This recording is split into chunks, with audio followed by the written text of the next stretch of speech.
Bwana Yesu asifiwe.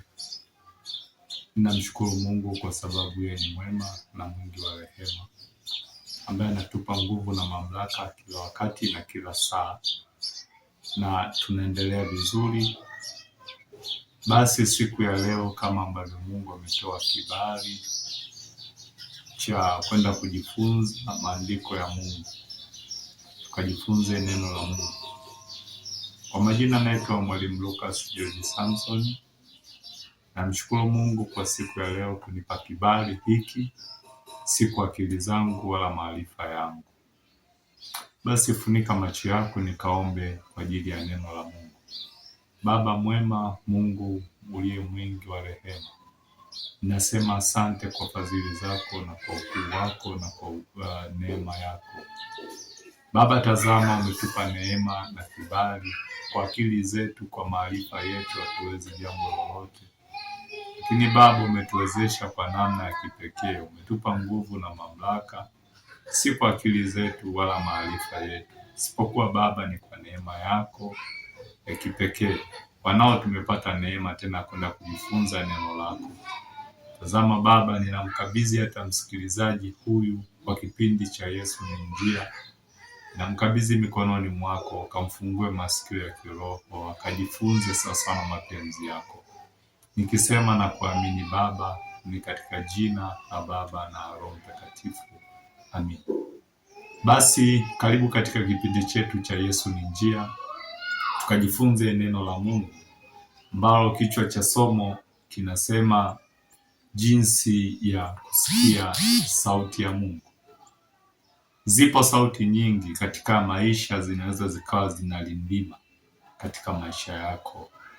Kuna sauti ya baba yako mzazi, kuna sauti ya mama mzazi, kuna sauti ya mume wako, kuna sauti ya mke wako, kuna sauti ya mjomba, kuna sauti pia ya rafiki zako.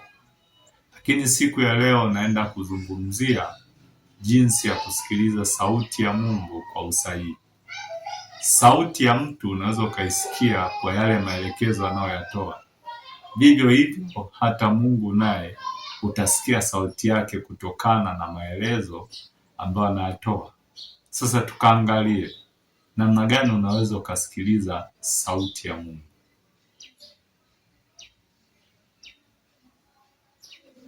Kwanza tutambue sauti ni kitu ambacho kinatoka ndani. Leo hii mimi ninavyotamka hivi, hii sauti inayotoka inatoka ndani, haitoki nje. Vivyo hivyo kwa sababu Mungu yu katika roho na yeye amejikita katika roho, maana yake utamsikiliza yeye kutoka ndani ya moyo. Utamsikiliza Mungu kutoka ndani na si nje, ni katika ndani. Mungu namsikiliza katika roho, na Mungu pia anaweza akasema na wewe, akatoa sauti kupitia watu. Hebu tukaanze moja kwa moja utangulizi. Kusikia sauti ya Mungu ni jambo ambalo ni la msingi sana katika maisha yetu, kwa sababu sauti ya Mungu imebeba hekima ya ajabu. Mungu hasemi na wachungaji peke yake, na wala hasemi na manabii peke yake, isipokuwa hata wewe anaweza akasema na wewe kama ambavyo ametuahidia. Kwa hiyo Mungu hasemi tu na wachungaji, hasemi tu labda na manabii, hasemi tu labda na watumishi wakubwa wanaowatambua, lakini Mungu anasema na mtu yoyote yule ambaye yupo tayari kusikiliza sauti yake. Mtu yoyote ambaye yeye yupo tayari kusikia sauti ya Mungu, Mungu ananena na yeye mtu huyo. Sasa namna ya kwanza ambavyo anaweza akasema na wewe, lakini tuangalie kwanza utangulizi. Biblia inasema katika kile kitabu cha Yohana 10:27, tukaone hapo neno la Mungu linasema, kondoo wangu sikia sauti yangu, nami nawajua nao wanifuata. Maana yake kondoo wa Mungu wanaisikia sauti yake. Hapa Yesu anazungumza, na tutambue Yesu ni Mungu mwenyewe. Yesu ni Mungu, na kama ni Mungu, maana yake anapozungumza anazungumza kumwakilisha Baba yake aliye mbinguni. Yesu anasema kwamba kondoo wangu husikia sauti yangu, nami wanijua, nami nawajua, nao unifuata. Ni kwamba yeyote wewe ukiwa labda kuna kitu unakitenda katika maisha yako, labda wewe ni mzazi, watoto wako utakapoongea, hata kama ukiwa mbali, wakisikia sauti yako wanatambua huyu ni mzazi wetu. Na wewe kama ni mtoto, ukimsikia mzazi wako amezungumza kokote kule, basi moja kwa moja utatambua huyu ni mzazi wangu aliyezungumza. Vivyo hivyo hata Baba yetu aliye mbinguni anatutambua, anatujua vyema. Sasa na wewe kama mtu ambaye amekuumba mwenyewe, amekuumba, inakubidi uwe ni mtu ambaye una uwezo wa kutambua sauti ya Mungu, ya kutambua Mungu ni nani katika maisha haya. Daudi anasema neno lako ni taa ya miguu yangu, ni mwanga wa neno lako ni taa ya miguu yangu, ni mwanga wa njia yangu. Ukisoma Zaburi ile ya 119 mstari ule wa 105. Na sasa hii ndio namna ya kwanza kabisa, namna ya kusikiliza neno la Mungu. Neno la Mungu utalisikia kupitia maandiko ya neno lake. Na ndio maana Daudi anasema neno lako ni taa ya miguu yangu, ni mwangaza wa njia zangu. Maana yake anatambua kabisa kwamba kupitia neno la Mungu atasikia sauti ya Mungu ikisema na yeye, atasikia sauti ya Mungu ikinena na yeye mchana na usiku. Vivyo hivyo, ndugu mtumishi wa Mungu, ndugu mpendwa, unaweza ukasikia sauti ya Mungu kwa kusoma maandiko ya Mungu, kwa sababu kupitia kusoma neno la Mungu utajifunza, utaonywa. Kuna maonyo mbalimbali ambayo yapo ndani ya neno la Mungu. Kwa hiyo mimi na wewe, ili tuweze kuisikia sauti ya Mungu kwa umakini, inatupasa tuwe watu wa kusoma maandiko matakatifu. Bila kusoma maandiko matakatifu hatuwezi tukafanikiwa. Bila kujibidisha katika kulisoma neno la Mungu, hauwezi ukasikia sauti ya Mungu hata siku moja ikinena na wewe. Kwa hiyo jikite katika kusoma neno la Mungu ili usikie sauti ya Mungu inasemaje. Mungu anasema na sisi vipi? Anatueleza tufanye kitu gani? Anatuambia tufanye mambo gani ili tusije tukamkwaza, ili siku moja tukamlaki mawinguni Bwana Yesu. Biblia inasemaje? Je, matunda ni yapi? Kwa sababu Biblia naweza nikasema ndicho kitabu ambacho, vipo vitabu vingi, lakini Biblia ndicho kitabu ambacho kinaishi na maneno yake yana pumzi ya uhai. Kwa hiyo ukiyashika yale maneno, maana yake moja kwa moja utayaishi. Maandiko yanasema kwamba mtatoa pepo kwa jina langu. Vivyo hivyo mapepo na majini tunakimbiza kwa jina la Yesu Kristo. Kwa hiyo ndugu mpendwa, ndugu mtumishi, ndugu mtu wa Mungu, ndugu binadamu mwenzangu, tutamsikiliza Mungu kupitia maneno ya Mungu. Jambo lingine, tutasikia sauti ya Mungu endapo tukijikita katika maombi, na maombi yawe ni maombi yenye utulivu wa moyo. Sio maombi tu ili mradi unaomba kwa kupayuka payuka. Kuna yale maombi ambao unaomba kwa kukemea, lakini Biblia inasema kwamba tunaomba lakini hatupewi kwa sababu hatujui kuomba. Tunaomba vibaya. Wengine tunaomba kama tunamfokea Mungu, wengine tunaomba kama tunamlazimisha Mungu. Swali moja ni kuulize ndugu yangu ambaye unanitazama kupitia kipindi cha Yesu ni Njia. Kwa mfano wewe ukiwa kama mtoto una shida na kitu, unataka kumuomba baba yako mzazi, unaweza ukaomba kwa kumfokea, au unaweza je, hautaenda kwa utaratibu katika kuomba kile unachokihitaji? Ni imani yangu kwamba utakuwa na utaratibu fulani ambao utauzingatia pindi unapoenda kumuomba kile kitu ambacho unakihitaji.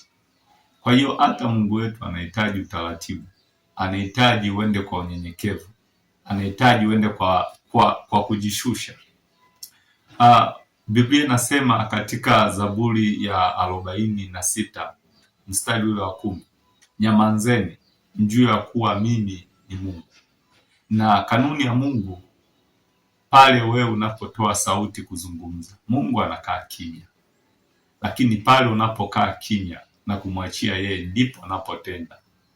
Na Biblia inasema imani isiyokuwa na matendo imekufa, kwamba haiwezi kafanya jambo lolote. Na vivyo hivyo hata katika kusema na Mungu ni lazima umuombe katika imani, na Mungu atasema na wewe kile kitu ambacho unakihitaji. Tambua, unapomwomba Mungu umuombe tu ili mradi, isipokuwa unaomba kwa kutegemea kupata kitu ambacho kitakusaidia, na sio kwamba unaomba ili tu uishie kuomba basi. Zaidi ya yote utaomba ili mwisho wa siku, baada ya maombi, upate outcome, upate jambo ambalo unalihitaji. Je, unapoenda kumuomba mzazi wako, naomba unisaidie pesa kwa ajili ya kununua viatu, je, unaenda kuomba ukitegemea hautapewa? Jibu ni hapana. Unamuomba ukitegemea kabisa kwamba utapewa lile jambo unalolihitaji. Je, unapomuomba mzazi wako kitu chochote kile, je, unatarajia hata kupa? Sasa hata Baba yetu wa mbinguni vivyo hivyo, ukimwomba jambo lolote kwa unyenyekevu na kwa kutimiza yale yote, kwa kutimiza haki yote, hakika atakutimizia na atakupatia. Kwa hiyo tujikite katika maombi yenye utulivu wa moyo, sio maombi ya kupayuka payuka, maombi ya kupiga kelele, maombi yani kama vile unamfokea mtoto wako. Hapana, hayo sio maombi. Zaidi ya yote hayo maombi sio maombi sahihi ambayo yameagizwa katika Biblia. Tusiombe kama wapumbavu ambao tunahitaji kujionyesha mbele za watu. Zaidi ya yote tuwe tuna maombi yenye utulivu, na katika utulivu Mungu ndipo anaposhuka. Mungu ashuki sehemu ambapo kuna fujo, ashuki sehemu ambapo kuna vurugu, ashuki sehemu ambayo anaona kabisa hakuna amani. Kwa Mungu anashuka sehemu ambapo kuna utulivu, kuna amani ya moyo, na pia kuna unyenyekevu. Ndipo Mungu anapoenda kusema na mtu huyo, na kupitia hivyo utajikuta ananena na wewe na anatoa sauti ya ndani na kuzungumza na wewe. Lakini jambo lingine, ili uweze kusikia sauti ya Mungu, ni lazima uwe na moyo safi, uwe na moyo wa toba, uishi maisha matakatifu. Maisha matakatifu ni maisha ambayo mtu anaishi pasina kutenda dhambi, na hata kama akitenda dhambi anakuwa yupo tayari kuingia katika toba na kuikiri ile dhambi ambayo ameitenda. Sasa wapo watu ambao wanaingia katika dhambi lakini hawataki kuingia katika toba, wanaona wapo sahihi katika yale wanayoyafanya, wakisahau kwamba Mungu ambaye ni mwingi wa rehema anahitaji mtu mnyenyekevu, mtu aliyepondeka moyo wake, mtu mwenye moyo safi ambaye yupo tayari kuingia katika toba na kukiri lile kosa alilolitenda, huenda kwa kujua au kutokujua. Kwa sababu sometimes tunatenda dhambi katika fikra, sometimes tunamkosea Mungu even if kwenye mawazo ambayo tunakuwa nayo tunamkosea Mungu. Kwa ndugu yangu, unatakiwa ujikite katika kutengeneza moyo wako safi zaidi. Jambo lingine, lakini hebu tusome Tusome kitabu cha Isaya 59 mstari wa 2. Biblia inasema, lakini maovu yenu yamewatenga ninyi na Mungu wenu. Maana yake vitu tunavyovitenda vimetutenga sisi na Mungu wetu. Vile vitu ambavyo sisi tunaviishi vimetutenga na Mungu wetu. Wewe ndiye shahidi wa maisha yako.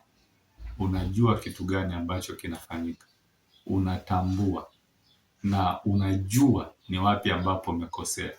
Kwa hiyo ni wakati sahihi wa wewe kwenda kutengeneza na kujiweka wakifu mbele za Mungu ili uweze kuisikia sauti ya Mungu. Tambua, Mungu anasema na mtu ambaye ana moyo safi.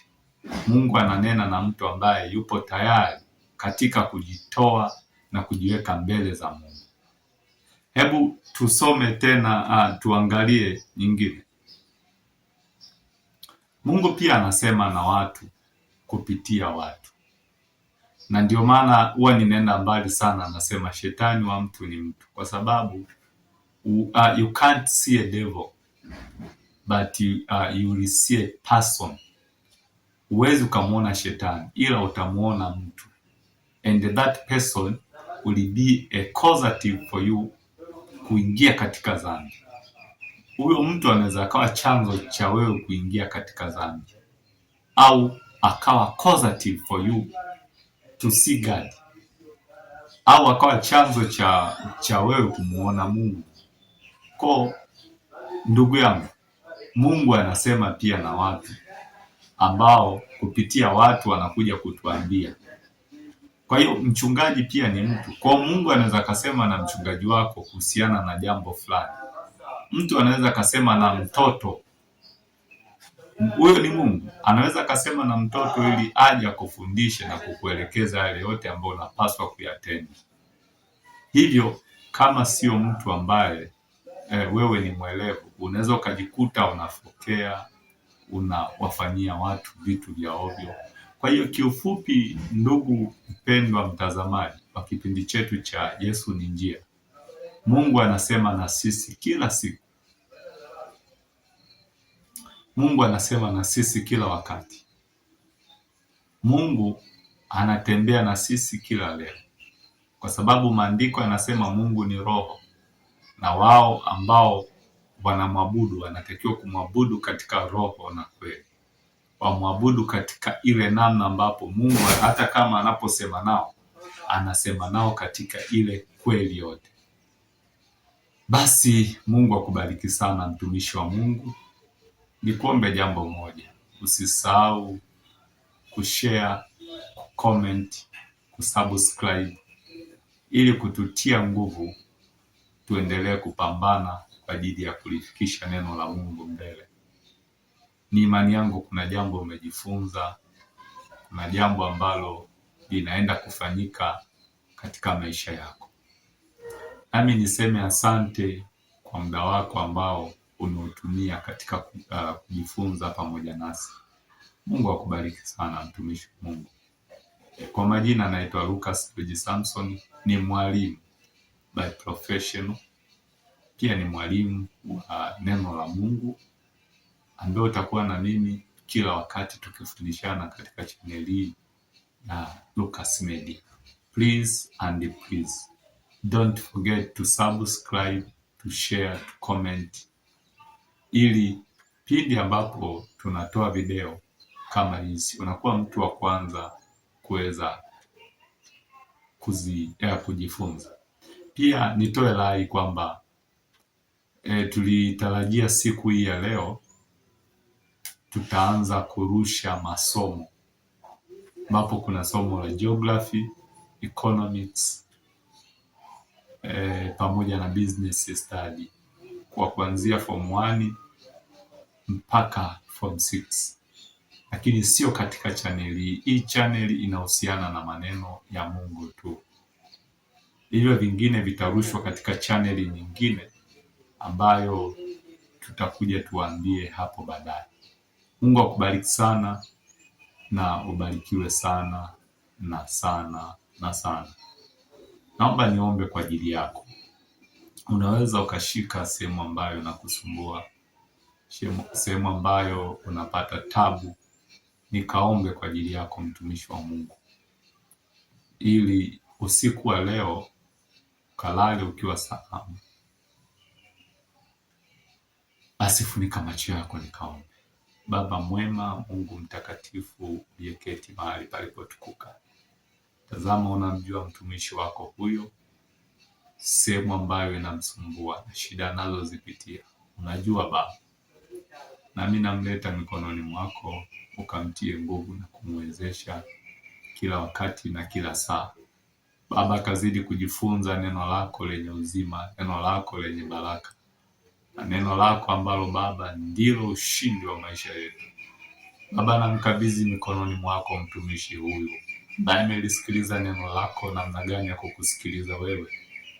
Baba, ninaomba ukasimame pamoja naye, ukamuongoze na kumtia nguvu, ni kwa Roho Mtakatifu na kwa moto. Baba, nikiomba nikikuamini kwa sababu utatenda juu yake, nikiomba na kusema amina. Barikiwe sana mtumishi wa Mungu, nikutakie wakati ulio mwema mpaka pale tena tutakapo